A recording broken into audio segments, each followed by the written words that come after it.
Welcome to Building the Future with your host, Kevin Horick. Get ready to explore the cutting edge of innovation and entrepreneurship. From startups to industry giants, we're bringing you the visionaries shaping tomorrow. With listeners in over 150 countries, we're one of the fastest growing shows worldwide. Join Kevin, a seasoned software designer and tech expert, as we dive into the ideas and inventions changing our world. Building the Future starts now. Building the Future is brought to you by iClerk.ai. Are you a small business owner, a professional, or company looking to automate? Do you have difficulty hiring staff to perform mundane knowledge work like reporting, form creation, or information analysis? Leverage the power of AI and the automation of agents, even if you don't have the time or experience. Try us out with little risk and no upfront investment. It's time to work smarter, not harder. Visit iClerk.ai to learn more and get started today. Welcome back to the show. Today we have Tom and Sean from iClerk. Guys, welcome to the show. Thank you. Hi, Kevin. Yeah, I'm excited to have you on the show. We've been working together for a number of months now. Really love the technology and the product. But maybe before we dive into all that, let's get to know each one of you a little bit better. And Tom, maybe you go first, and then I'll let Sean go. Sure. I've had a longer journey than Sean. My AI journey has spanned decades. In the mid 80s, I went to Eastman Kodak Company, and I was exposed to AI at a really early age, working on semantic image recognition using neural networks. Kodak also paid for my grad school, where I did the same thing at school as work, which is working on these neural networks in order to build image database systems for Kodak's photo CD program. We ultimately built Kodak Picture Exchange, which was an image database with search capability pre-internet. Right? That's cool. Very large databases that you couldn't access. Very cool. So I spent most of my 20s at Kodak and in grad school. And then once I got out, I went to work at Sybase. Sybase was an early relational database company. I was one of the founding team that started Sybase Japan, Sybase Australia, Sybase India, Sybase China, and spent a number of years based in Tokyo and then later based in Hong Kong, building distributed database systems. I then left Asia and went again with Sybase to Europe, where I deployed their mobile and embedded computing small footprint databases, embedded databases in different applications. And so we rolled that out over the course of a couple of years. I ended up at Autonomy in Cambridge, again, doing pre-transformer architectures. Even during the AI winter, you still had a lot of technologies out there, things like Bayesian inference, probability theory that could read any language. It could do semantic image recognition. It could classify text. A lot of the same characteristics that you see now with these transformer technologies. The ideas were there and the applications were there. So all of that really influenced my career and the product that we'll describe today, iClerk. Later, in the 2000s, the mid 2000s, I started a number of different startups. So I built a weather company at Itiris, and we managed the nation's snowplows and did agriculture applications using weather modeling, soil modeling, how water and nutrients move through the soil, and ultimately crop modeling, so we could optimize when to plant, when to harvest, when to fertilize, things like that. Out of that experience, we founded another company called Performance Livestock Analytics.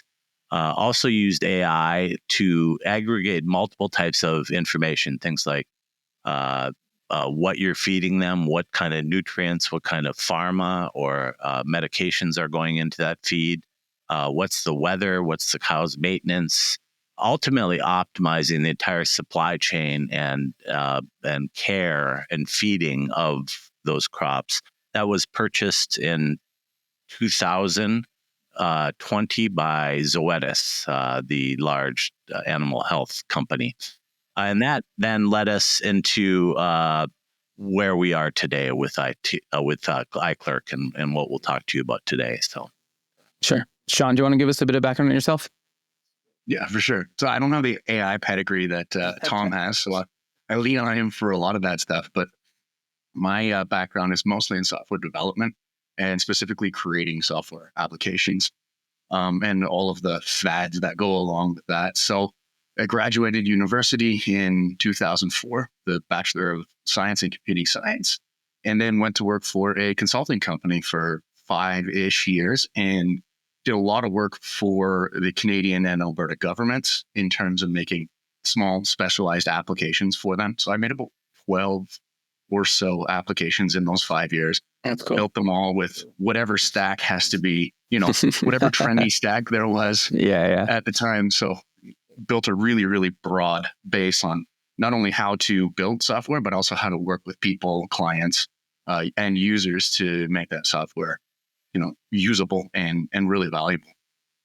From there, I went and worked for the government for a few years and got my MBA at the same time. And that was really an experience in learning process, workflow, and just having a longer vision than just getting something out to the client, but actually working on stability and longevity for applications. And then I jumped into the startup world. So I got pulled into a company called DriveWise, which is located in Edmonton, Alberta. And we built a trucking software application, which ended up growing to about 200 or so people and sold about a year, or I guess 6 months ago, sold. And that was a really, really exciting journey going from, I was one of the first management employees there, and there's about 10 people, and I helped grow it to about 160 people while I was there. And so went through all of that growth and just really loved the startup world. And met a really interesting guy there, Leo, who introduced me to Tom, and here we are. No, that's really cool. It's interesting. I'm always curious how people connect with their kind of co-founders, and because you hear from so many people, it's really hard to actually find a co-founder, never mind somebody that you can work with and all the other fun stuff that comes with. So I'm curious, how did you come up with the idea for iClerk? Let's talk about kind of the original and how it's kind of evolved to what it is today, and then we'll dive a bit deeper. Yeah, certainly the critical aspect of starting a company is finding the right partners and teammates. And that's a long journey. And I'm thankful for Sean walking into my life because he's really transformed where the company started to where it is today. I had mentioned that I had my prior two companies were in ag tech, one with weather modeling and the other with animal health applications. And as really an intellectual exercise during that time, we started looking at commodity price discovery. A lot of our customers at that time were small farmers, so under 2,000 head of cattle or under, a couple hundred acres of cropland. And they don't have the benefits of the financial markets. They're unable to hedge at those quantities. And so they just basically get their lunch eaten in the commodities markets. And these are complex intersections of different commodities. So to price a cow, for instance, you have live cattle, grain, feeder cattle, ethanol, fuel. It's really the intersection of 5 different commodities. And it's a difficult human problem to solve. If you look at the charts on that over time, humans don't do a very good job at that intersection of complex commodities. So the original intent was to build these autonomous agents that could understand each individual commodity and then interact between them. And so we followed that intellectual exercise for a while without even having customers identified or a specific problem. It was, like I said, more of an intellectual exercise. And so over time, we spoke with literally hundreds and hundreds of customers across sectors. The AI evolution, the current evolution phase, took place during all this time, right? The advent of LLMs and the current fervor around AI. And so people are very receptive to the conversations, but it's a different thing to actually find applications that can be solved with these types of tools. And so over the last 1,000 days or so, we have developed and talked to people and ultimately defined iClerk's value proposition, where we don't model different commodities. Rather, you model things that are important for it in a business setting. So if it's a medical doctor, it could be all patient visits. If it's a teacher, it could be all student homework and tests. If it's a venture capital setting, it could be generating specific reports each quarter. And so it's taken a while for the market to catch up with our ideas, for us to be able to have a nomenclature to describe what we do for a living, which is automation of mundane and repetitive tasks, being able to reduce the toil, the work that nobody likes to do with these types of AI agents. Sure. It's interesting that you talk about just doing a ton of research and talking to people to basically validate an idea. I think so many people in the startup world think that you come up with an idea, you launch it, you get 1 million customers, you get sold in 6 months to a year. But it's really rarely like that at all, if ever. It takes years of grinding and kind of iterating on a product to get to, where you start getting your first few customers. But I'm curious, how did you get your first few customers? Because I think that's really the hard part. Really, word of mouth. It's good. There are some advantages to being old, and Matt, and I've worked all over the world. I had this experience with databases, which are horizontal technologies. So you can work in anything from retail to telecommunications to transportation to weather, and these AI agent technologies have the same characteristics. Right. And so finding the low-hanging fruit where there's a discernible value proposition, there's, the customer can actually see the automation, they can see the cost savings. It used to cost them $100,000 a year to perform some sort of repetitive work, and now you can do it for $10,000 or $20,000. So the act of finding those solutions is hard because we're AI experts. We are not subject matter experts. We're not lawyers, and we're not professionals. We're not doctors. And so it's a partnership, and you have to be able to listen. Our first customers were literally through relationships that we had. I think Sean can explain some of them in our education sector, but they're friends or friends of friends, or 2 degrees of separation or 3 degrees of separation. Soon we'll be meeting with Kevin Bacon. Yeah, I would say a lot of our journey is learning how to speak about what our value proposition is across sectors and helping people understand what value we're bringing to their organization without actually knowing how to solve their specific problem. We kind of ran at a startup backwards. We had a really good technology, a really good approach, but not an actual use case for that technology.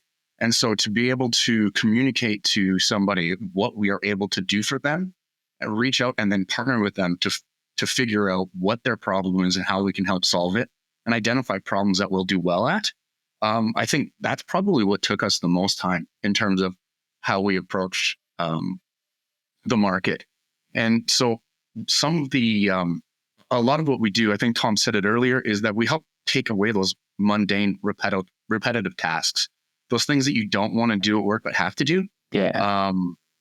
Those are the things that we attack and approach with partnerships to help figure out exactly what people need, and then providing and showing proof that we're actually doing it and we're actually solving that problem. And then frees them up from half of their workday, sometimes even 3/4 of a workday, to be able to focus on those like way more higher value solutions or a higher value spent time. No, that makes a lot of sense. So can you give some examples or some advice around actually showing that value and getting them from just having a quick call to, converting to a customer? Because I think that's the real hard part, right? Is like showing them that value, especially early on. One of the unique aspects of these AI agent technologies is that they don't necessarily replace existing software systems. It's more of a human labor automation, and as such, it has a very low footprint in an organization. You can implement these technologies and achieve the benefits of these technologies without doing any physical integration or modifying your existing systems. It's really working with the client to understand what they do every day and then automating that process. It allows the customer then to focus on the higher level things, the analytics, rather than the grunt work of the toil. Sure. Can you give us some maybe examples of tasks that we've automated going forward? Because I think that's where people will really grasp kind of how people can leverage these agents. Sean, you want to? Yeah, for sure. I'll take a run at that. So, like Tom said, we're kind of cross industry. We're taking away that grinding work. So a really good example is our venture capital LPR agent, our reporting agent. So essentially, for a venture capital fund, they invest in a whole bunch of companies, and quarterly, typically the cadence is quarterly. They have to report out to all of their LPs, all the limited partners. Here's how the fund's doing. Here's what the companies are doing. Here's the company's financials at a high level, all of those kind of things. Traditionally, that's a person sending 25, 30 emails, depending on how many companies you're working with and are invested in the fund, possibly more. And then getting in all of the spreadsheets and information, all of the back and forths, and then taking that and for each company, producing a one-page report. So what we've done is we've automated that whole process. So all you have to do is sign a company up, and they can enter in a survey, and the survey can be 1 question or 50 questions, depending on what you require for your fund, and then upload your financials. And that's really where the magic comes in and what iClerk can do. Because as a startup, I don't have time to produce financials in 20 different formats from my 20 different investors. That's just asking a lot for somebody who's trying to get a business off the ground and spend money wisely. And so what we do is we take all sorts of different formats from spreadsheets, PDFs, pictures of spreadsheets from iPhones. We can, even if it's a recorded meeting, we can take all of that information and turn it into a one-page report on here's the state of this particular company in the fund. And then from there, once we have all of the company information collated, we can then work with those fund managers to identify things that are going on across their fund. Yeah, no, well, and you're saving people tens of hours, if not hundreds of hours, just doing that stuff. Like collecting all that stuff's a nightmare. Nobody wants to do that. They want to be obviously investing in new companies or finding new opportunities, or et cetera, right? Like they want to work on the fun stuff, not all the grunt work of chasing down documents and people and paperwork and et cetera, et cetera. Absolutely. And for the example I gave, it's about 160 hours every quarter, which is 1 month out of 3, where one analyst has to gather all of this data and produce these reports. That makes sense. Do you want to maybe give a couple other examples in other markets of how people are leveraging agents? Yeah, we can. There's really, at a high level, there's 3 general categories of agents that we found within these businesses. One is exactly what Sean just talked about, or with our limited partner reporting agent, where it's a very complex workflow. It contains numerical processing, math, and language processing. You're doing your financials and describing how the company's doing. You're doing that across a wide set of different companies, and it takes time to collect the information. You have specific rules and ways of handling your financial data. So all of that is a complex set of tasks, and then it generates the reports and sends them to the LPs themselves.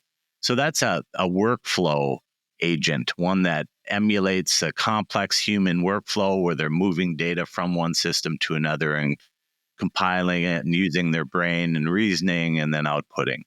The other two types of agents that we've seen are knowledge agents, where you compile a specific set of information. One example that we've seen recently is for professional services organizations, where over the decades, they've done hundreds or thousands of different professional services engagements, each of which has a report at the end. And these reports are for different types of customers and sectors, but they all have some commonality. And so this company uses AI to build a knowledge base of all their prior art. And then when a new set of customer requirements come in, they can use that and interact and analyze and search across their entire content set using that knowledge base. So knowledge bases, complex workflows. And then the third type of agent that we see commonly is integration agents, where a lot of these examples that we've used to date, where there's a human on one end and a human on the other, there are many applications where it may come out of a machine and go to a machine. So an integration agent, something like taking, we've got one example where they're a manufacturing of lighting fixtures, and they have multiple sites in country and then multiple partners in other countries. And so the monthly or quarterly act of going out and finding out what was sold, all their inventory, all their sales, all that information, and then go from an ERP system, requirements planning system, and then they go and get all the customer information from a CRM or a customer relationship management system, and process and analyze that information to do things like inventory analysis and prediction of inventory levels. That's something that, it would take a human days per or weeks per quarter to move that data, process that data, and put that data back into another system. So that's really the third type of agent, is an integration agent, and with examples of those types of agents. Right. And then you're doing that real time then too, right? Like it's constantly happening. Like somebody doesn't have to do it every week or every quarter or every month or whatever. Like that's happening in real time. So you're just saving them, like you're making it even way more efficient, right? Yeah, exactly. So our agents have triggers, essentially. So that trigger could be a recorded meeting. We have one of our agents goes to all of our internal meetings and provides us meeting notes and summaries, all of those kind of things. And its trigger is a recorded meeting. So essentially a calendar invite, but we have agents that are set for time periods, agents that are set for document updates, agents that are set for different document uploads. And so any of these processes can be automatically kicked off. The real value is not in just the automation. That's probably the most obvious benefit to these types of systems. It saves time. You can measure how long it took the human to do, and now it doesn't, right? And so, but there's a number of other benefits to these technologies. I mentioned the way that it basically acts as an index across all of your existing data. And that integration of different types of data, from voice to meetings to text, or if it's in a database or a CRM system, or if it's a phone call, all of that capture and processing is very expensive for humans to do and very good. It's a good application for AIs. And so that the ability to integrate into existing systems allows you to have a very low touch integration, right? You don't need to change too much stuff. But the real value we provide is in the guardrails. Nobody trusts AI. The people always want to be able to see where the decision came from or where the data came from. And so that ability to emulate human reasoning requires guardrails, things that can ensure that when data changes, you can track back what was changed. If you are looking at a number in a spreadsheet, you need to understand what was the source of that. So that grounding or that traceability is really important for the application of these types of AI systems. Yeah, no, that makes sense. Can you maybe talk about where you want to take this, or where do you see these AI agents going? Because they're kind of in the headlines right now. I can talk briefly about our roadmap internally, and then I think maybe pass it over to Tom to sort of talk about generally what he sees happening. Our main roadmap. So right now, it's AI process automation is what we're really focused on. We're doing those grindy, painful processes. The really interesting thing about this is as you're processing that data and as your agent gets more access to that data, you also have the ability to chat with your agent and ask it questions about those processes. Which is cool. So it's not just the process that you're getting. You're also getting full interaction with that data. And so an agent essentially has a horizon, a data horizon, how far it can see, what data it has access to, and then it can reach out, pull information from that data and do actions on it. Our AI process automation is fairly linear, and get the document, process the data, spit out the results, email them out, create a PDF, those kind of things. And we want to do that so that organizations don't have to sit and type in like with ChatGPT every time a document gets updated. And so what we're really looking for is to move away from a small C copilot where you're always driving to an autopilot where your agent can automate those processes without you there. You just sit there and train your agent. And then once your agent gets all of this data, you can now ask it questions. What do you know about this? What trends have you noticed here? So for a really good example of that is like I said, all of our meetings get recorded by an iClerk agent. So at the end of the week, I go and ask it, what was everybody up to this week? And it can go in and say, here's each person, here's all of their updates, here's what they were doing. And all of that information is available. Where we're moving to now is being able to chat with an agent about a process. And then it will provide that process to you after, interacting with that agent. And it'll say, here's what I think the process should be. Step 1, step 2, step 3, step 4, step 5. Once you're comfortable with that process, you then save it, assign it a trigger, and then your process is now automated. So you can do that without a developer at all in the loop. Yeah, that's cool. And so, at iClerk, that's where we're going.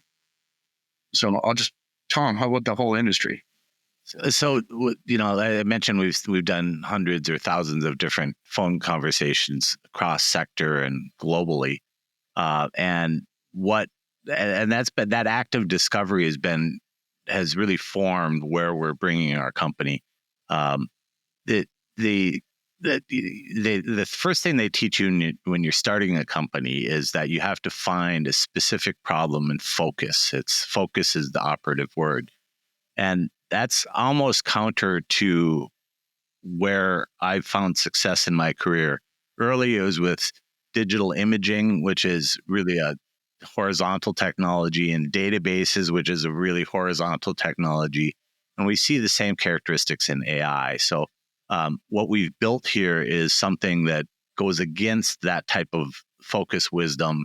And we built a cross-sector, cross-border platform because people use models for different problems.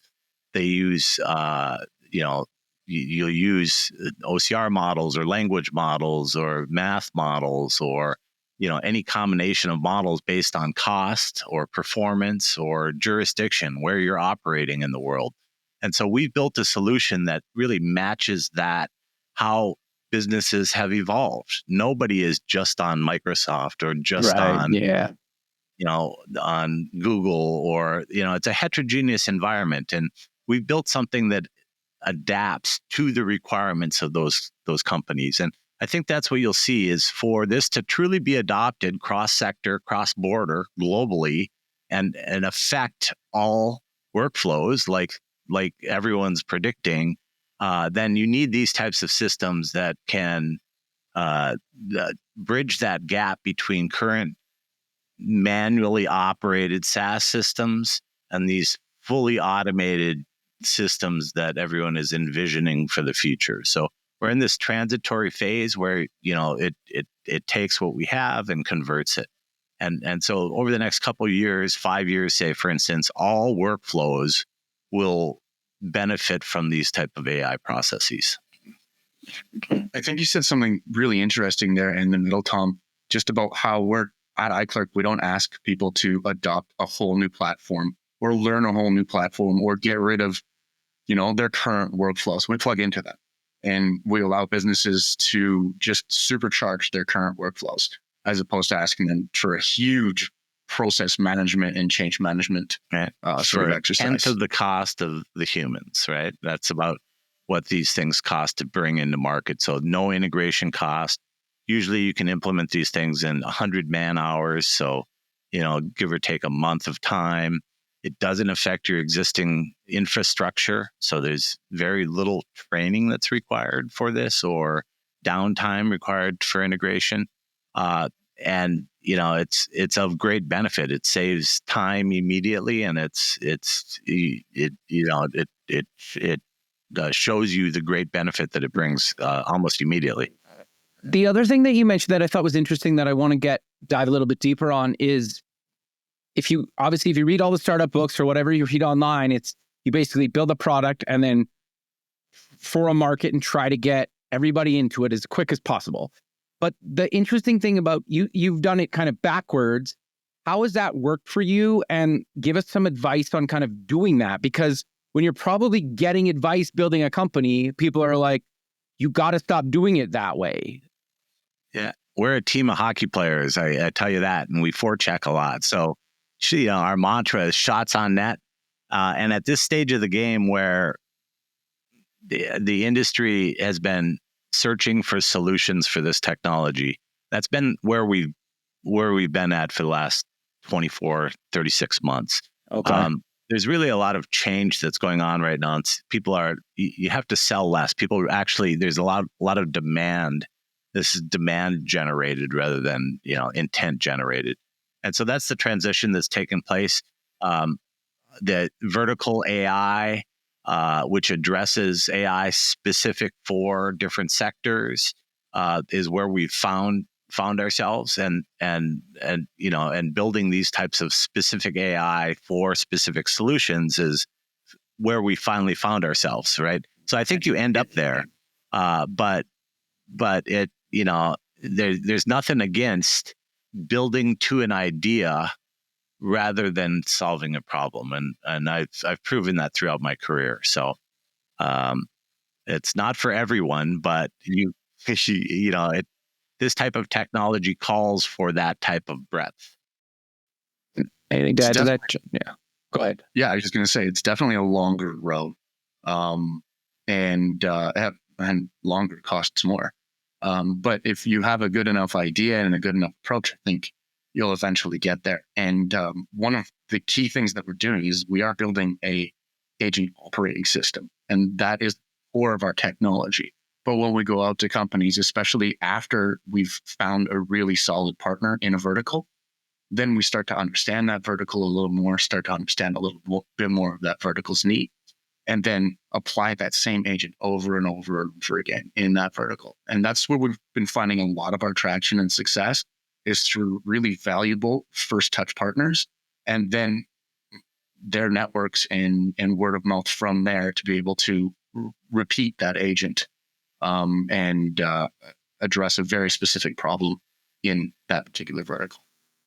It's also interesting because then you're not pigeonholing yourself into one vertical, right? Where your startup becomes way more valuable because you're not just pigeonholed to one industry. And if something happens, like, I don't know, like Apple releases something in that vertical that's identical and gives it away for free, hypothetically, it doesn't wreck the whole company, right? Like you've seen that kind of happen. You're like future-proofing the company, right? Do you agree or thoughts around that? Yeah, I like to think of our company as 3 small companies or 10 small companies in one giant trench coat. Okay. So all stacked on top of each other. Well, I think we are focused. We're just focused on AI. And that's why partners are so important, is because all that subject matter expertise, whether you're a lawyer or a doctor or a teacher or an accountant, they don't expect us to know their business, right? And so that interaction and that communication is essential, right? Because, what we're trying to do is the power of AI lies in its ability to make us more human, right? And allowing us to focus on what matters. So if you can take out the toil of the actual LP reporting and focus on the analysis of your portfolio, right? That's beneficial to us, right? It's not replacing your job; it's augmenting what's going on, right? And so I really think that these types of systems will affect virtually every industry out there. There's a huge opportunity. Yeah, interesting. So you've both been through building multiple startups. What advice do you give to people either before they're starting to actually make the leap? And what advice do you give to people that are, kind of in the trenches building these things? You have to swallow your pride and dial for dollars. It's a hard thing to do, but I have called everyone I've met in the last 35 years. You have to be obsessive, and persist. This startup we're working on right now, the original ideas I wrote down in our early patents 7 years ago, right? And we built for 3 years on a vision, and not everyone can afford to do that from a time or money perspective. It's not optimal. But if you have a vision, the message is you have to persist and sometimes wait for the market to catch up to you, right? Yeah, that's good advice. Sean? I'll give some advice from the technology side that I've figured out. And for anybody who's sort of leading the technology branch of these startup companies is really understand the business, understand the flex points in the business and where it is most likely to change, and design your application to allow that flexibility, because things will change inevitably. And so if you've built something that is not flexible in the same places, you're going to run into a whole lot of pain and problems in rebuilding.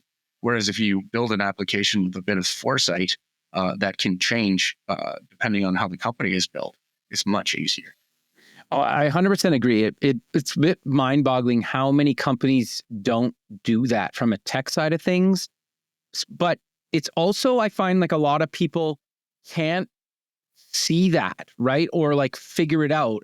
And like, I guess a simple example is what I've seen recently was somebody implemented just Google sign-on and picked a technology that's all they could implement. And then another client came to them and said, oh, we need to sign in with Office 360. And they had to rewrite the whole thing. And to me, I was like, well, that's a no-brainer. But I've seen that happen time and time again. So how do you motivate or get your team to think about kind of that kind of crude example of it across the entire platform? Because sometimes it adds extra work, timelines, etc. Yeah, that's a fine touch, and that's learning a lot of hard lessons to get there, to be perfectly honest. But I think the most important part is that your development team needs to be fully invested in the business. They need to understand what's going on. They need to understand what's going to happen, or at best, how you're foreseeing the future and some of the possible changes. And the more you can get your technology team to understand the business, the better your platform will be. And so how have you in the past worked with the entire team to understand the business? Because like, is it meetings? Like what's some advice to actually make that happen? Yeah, I think Tom's really good at that, to be honest. We do a weekly all hands meeting where Tom's just explaining, here's some of the things we're thinking about, some of the things that go on in our industry. Here's clients who we're working with. And a lot of that, just sort of sharing that information and exposing everyone in the organization to that information is really valuable. That's essential when you run a global distributed team. We're inherently distributed. I'm in Southern California, Sean's in Edmonton, and people are spread from Asia to Europe on our team, even though we only have a dozen people. And so that communication and the camaraderie and the community that you build is as essential as with any other business. And it's taken us a while to do that. Building a team is an evolution, especially as you're going through potentially brand changes or market changes and all the things that the transitions that you go through as a startup. Right. And so if you have a core set of people that believe in the overall vision, then midstream changes don't really affect the team as much. It's really important to have communication. Makes sense. Advice for managing a remote team, because a lot of the big companies are making everybody go back to an office, and a lot of people aren't happy about that. I have a strong philosophy about this. I've worked in 38 countries, and I hire the type of people that are independent. They're smart. There's not a lot of risk when you hire somebody that is a world traveler and educated and a specialist in what you're looking for. So it's right. We'll see where we go as we grow. I've never had a fully remote large company. Okay. We'll see where this goes. Right now, I'm pretty confident that our world headquarters will remain in our houses. Fair enough. Sean, you were going to add something? No, I think Tom covered that. Okay. No, I think, it's interesting. I think the weird thing I've always found as somebody that's a creative person is it's like, you want me to be creative 9 to 5, Monday to Friday in an office. And then if you put in a dress code where I have to be like, wear something I'm not comfortable in, it's like, okay, you're like shooting yourself in the foot, in my opinion, anyway. Yeah. And so it's just an interesting, I never got it until like COVID hit, and then everybody seemed to get it or had to get it. Well, we take it a step farther. We try to hire engineers in the north. So if you're in like Canada or Norway or, Georgia or wherever, because it's dark most of the year and cold. Got nothing else to do. Yeah. So when you can't go outside, you're just not coding. Only remote work, it's remote work from the tundra. That's right. There you go. That's the word to live by there. Any other kind of thoughts around kind of AI right now? There's a lot of hype around it. There's a lot of like overpromise, underdeliver stuff. Like, what are your guys' thoughts on kind of where we're actually at with it? Because I think there's so much misinformation out there, and there's a lot of the misinformation is coming from the people actually building it, and it's driving me absolutely crazy.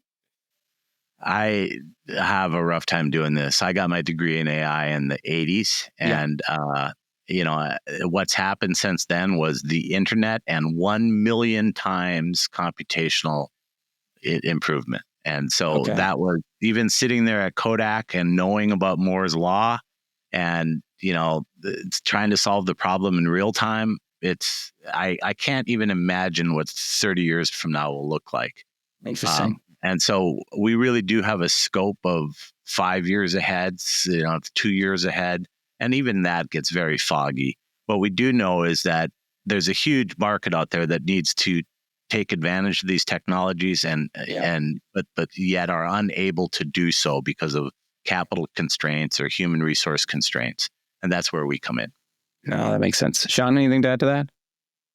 I think part of what we've found success in is the show, don't tell methodology. So to actually demonstrate, here's exactly how we'll help you solve your problems and get people's feedback on it, let them go through the process and really understand not just the inputs and outputs, but how the whole process works together.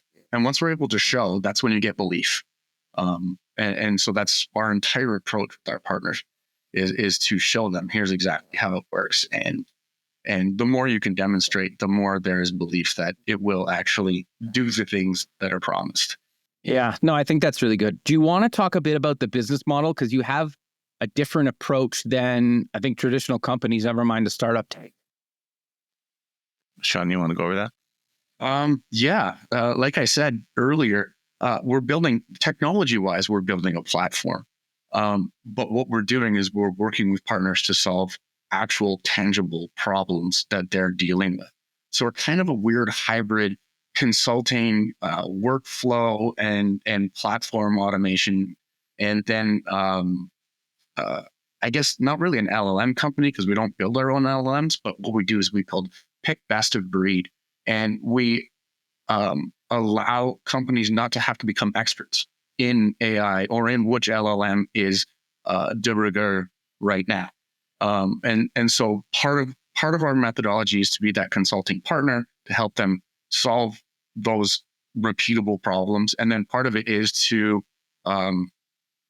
essentially productize those agents that we build and then move into that individual market. And I think the really neat thing about this model is that given enough the support constraints, we can go into 5, 10, or 15 different verticals and attack problems that may be smaller than are able to support a regular, a one-off company in that vertical. Yeah. Go ahead. What we've really found effective in our go-to-market strategy is to alleviate people's concerns about accuracy, privacy, and security. And so the way we prove that to them is by running a 30-day pilot where we work with them. You know, there's a human process and they're interacting with spreadsheets or PDFs or databases, whatever that human process is. We work with them and effectively emulate that. So at the end of the 30 days, they can see what the human cranked output is, and they can see what the automated agent output is.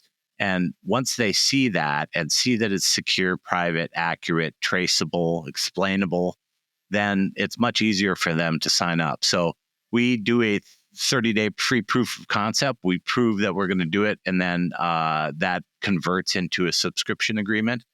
Typically, it's for 1/10 of the cost of what the human is performing it now for. So if you have a full-time professional at $100,000 a year, and they're performing X, Y, and Z set of work, and we can automate that, you can usually do that for 10 to 20 grand, $1,000 or $2,000 a month. Very cool. Well, we're kind of coming to the end of the show. So is there any other kind of advice or takeaways that you want to leave the listener with? And then let you guys get on with your day. iClerk.ai. We're love to have conversations, and we're learning along with everyone. So please contact us, and we would love to discover together. Cool. Thanks, guys. Okay. Bye. Thanks, Kevin. Awesome.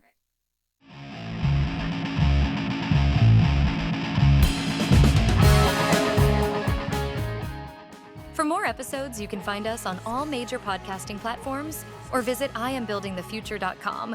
Join us next time and keep building the future.